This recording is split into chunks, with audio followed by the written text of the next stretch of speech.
organizer or anything, so I am just making sure that I didn't have any questions. I saw a hand up. Just wanted to make sure that I wasn't a real hand up for a question.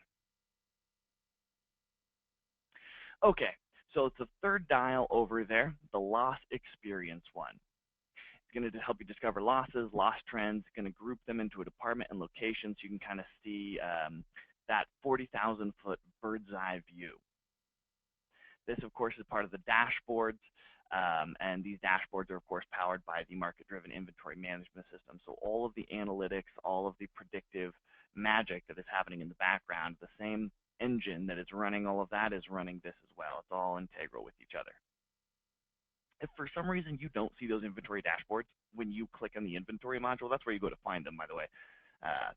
To the third module, if you click on those and don't see the inventory dashboards and you are the boss of the business, then please call us. We just need to turn those on for you. There's a little checkbox for you that we can turn them on. If you're not the boss of the business, get permission from the boss and then call us and we'll turn it on for you if he says it's okay, he or she. So the Loss Experience Tool views. We've got the overview over there on the left-hand side. Those are the dials that hopefully we're all familiar with. Again, if you're not, call us, turn them on. Once you click on that little magnifying glass, it's kind of hard to see in my picture here, but there's a little magnifying glass underneath it. That will bring you into the viewer. This is going to allow you to look at things by department, location, supplier, things like that. There's a bunch of different radio buttons at the top that you can organize this information by. And then you can see your problem areas. So see the red bars, obviously a little bit more problematic than the green and the yellow bars. Bigger the bar, the worse the loss experience there. And then there's another magnifying glass on each one of those little line items that you can, as again, click, that will take you into that department, supplier, location, whatever we're looking at, and actually show the items themselves.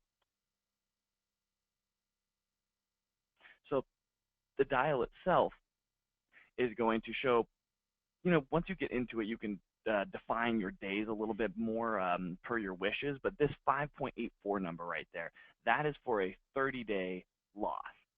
So the total investment dollar loss from items that have disappeared in the last 30 days, that's what that number is. So to read that correctly, that would say, hey, we've lost $5,840 in the last 30 days, which is significant. If this was a real store, I'd certainly want to know why. If someone's stealing washing machines from me or something, that's quite a bit. So make sure we monitor this daily. This is just one of those things that will not take you very long. It's not complicated, doesn't take a lot to do, but it really behooves you to keep an eye on it. Daily, at least once a week, go in there, look at it, and make sure we're kind of looking at those problem areas.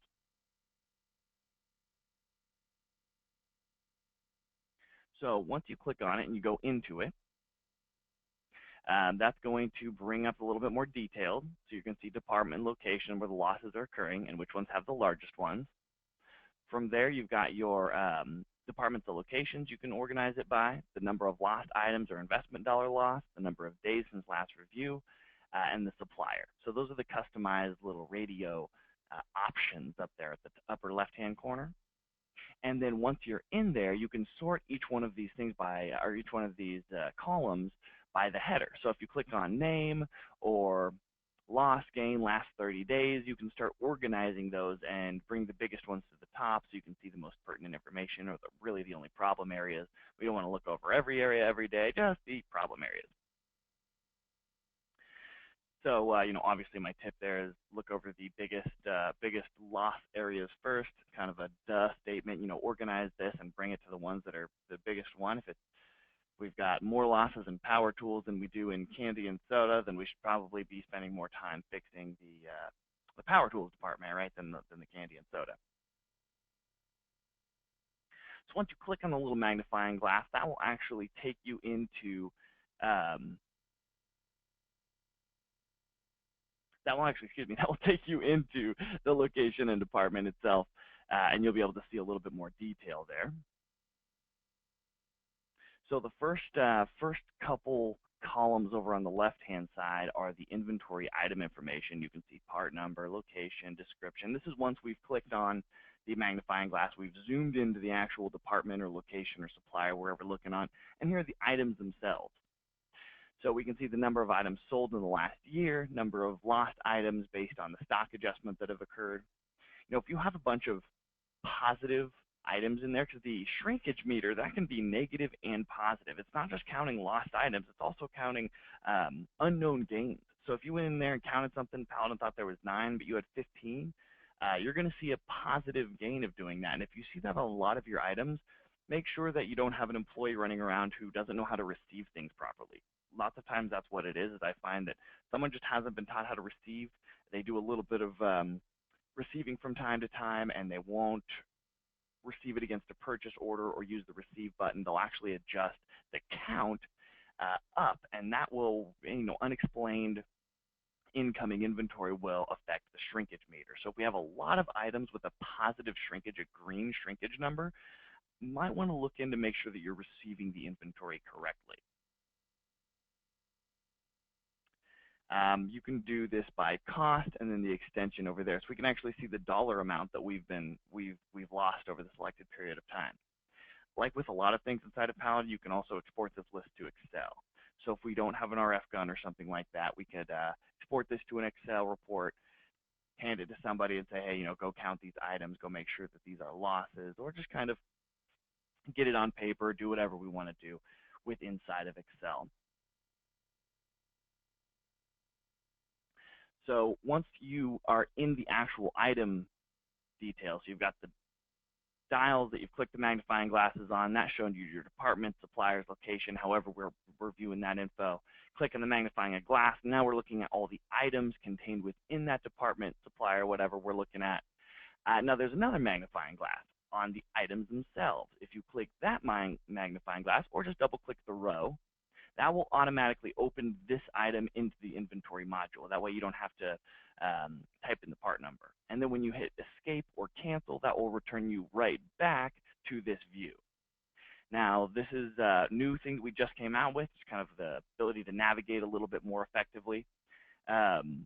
If this is not available in your Paladin, we roll out our updates across the country by time zone. So that way, if we do something that perhaps isn't 100% ready, we don't light the whole country up. We just light a little section of it. We can fix it and then fix whatever we need to, and then move on it with the release. So if you haven't gotten it yet, you're probably in an area of the country that hasn't come out yet, but it will be coming. This ability to click on the magnifying glass, take you over to the inventory module, and then hit escape and take you right back. Okay, so the best practice here. You've got to have accurate stock on hand values to correctly calculate the losses, obviously. So if there's no correct stock on hand data, then your shrinkage meter is going to be basically worthless to you. And how do we even know if we're not counting the inventory? So you got to have good practices with counting the inventory, making sure that the data is in Paladin is correct. We have a lot of webinars and educational tools about how to make sure that we have healthy habits when it comes to tracking our inventory.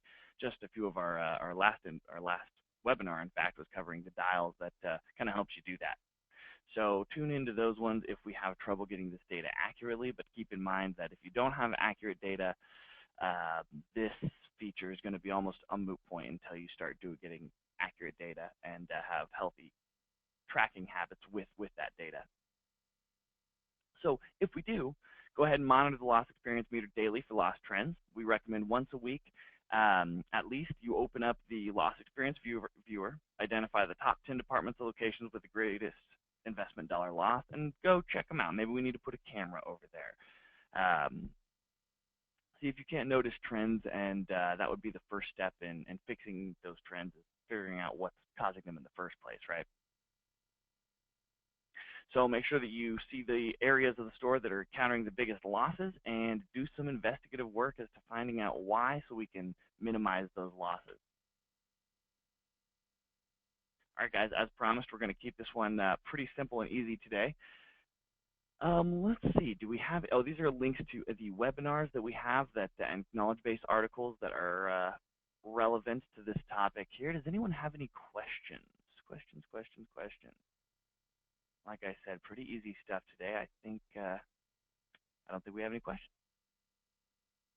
All right, guys, so tune in on July 11th.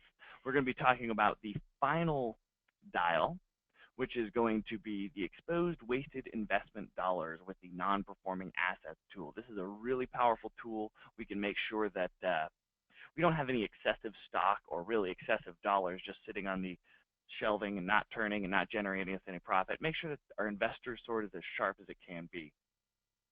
So we'll look forward to seeing you guys on Tuesday morning, 9 o'clock, July 11th, Pacific Standard Time, of course. And until then, have a great time.